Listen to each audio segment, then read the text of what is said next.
Hello again, everybody. Welcome back to the Masked Singer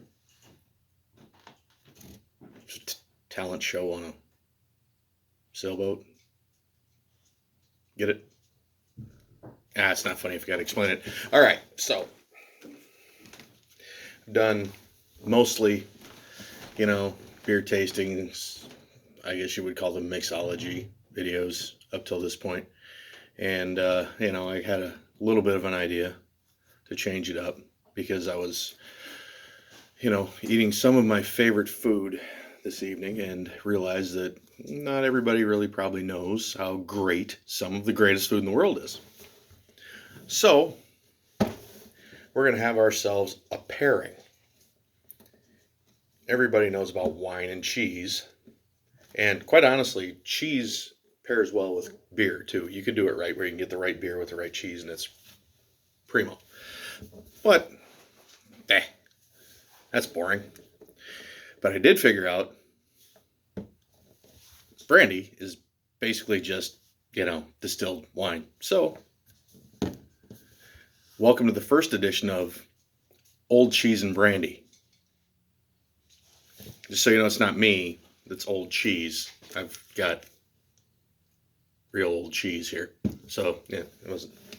Anyway, but I digress. So, I've got two of my favorites. I've got a aged sharp cheddar, 15-year aged sharp cheddar. I got this at Sherman's in Dodgeville. John's a friend of mine, and he's got a pretty nice little cheese store there, and he's got a real good selection. And if you're ever in Dodgeville and decide you want to get yourself some cheese, it's way better than Walmart, I can tell you that. So we're going to start off with this aged cheddar, which is, I got like two favorite aged cheeses. Gross. Let's not use that knife. Uh, sorry. Luckily, I'm almost a psychopath, so I have knives around. So what we're going to do is take and just cut a little piece off, a little more than that, because this is the true definition of a sipping cheese.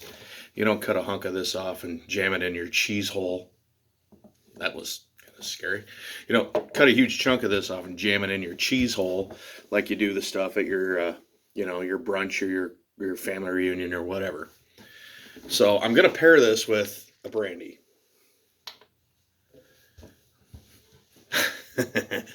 Obviously. But this, it's nice and sharp. It's very tasty. It's got a real good funk to it, cheese funk. I'm not a cheese grater or a cheese grater. Words are fun. Anyway, that's awesome. If you don't like cheese that gets you back here a little bit, it's not for you. If you do, that's a wipe.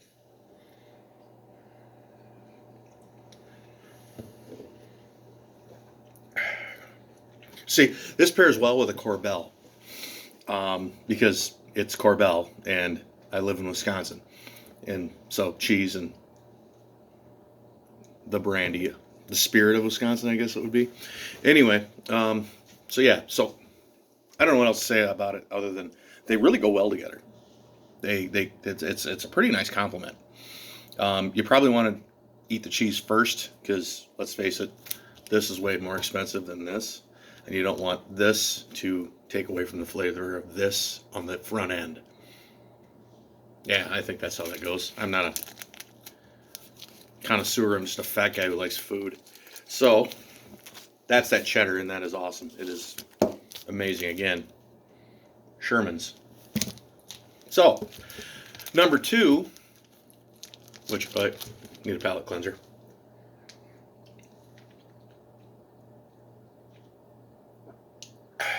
That ought to do it. Number two is also a sipping cheese. This is an aged Swiss. I don't know how old, because it doesn't have a number on it. But it's definitely aged because it bites you like the cheese my dad used to buy when I was a kid. He liked his aged Swiss. And there again, it kind of gets you back here a little bit, or just a little. it's not really painful so much as just kind of, I guess you'd call it a pinch. That's the way I see it. It's a bit of a pinch. Again, nice, small little piece. Now, normally what I do is cut a full slice off, cut it up, and just nibble on it. A lot of times during the Packer game. Go Pack. And this is, actually, this isn't as strong, I guess. A sharp cheddar, being 15 years old, being aged, and being sharp. It's sharp. But this is, you know what, without better words for it, just really friggin' good. But it is a little more subtle, I think. And I'm pairing this with a Korbel. I think it's a nice pairing because, this is creamy and nutty and, a little bite to it. And the Korbel is Korbel. But, so anyway, that's our first old cheese and brandy episode. I mean, I don't know how you can go wrong with these two things.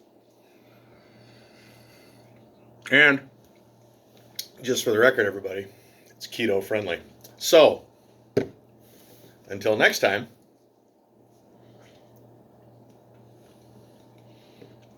don't let your cheese tow. Sounded better in my head. And bottoms up.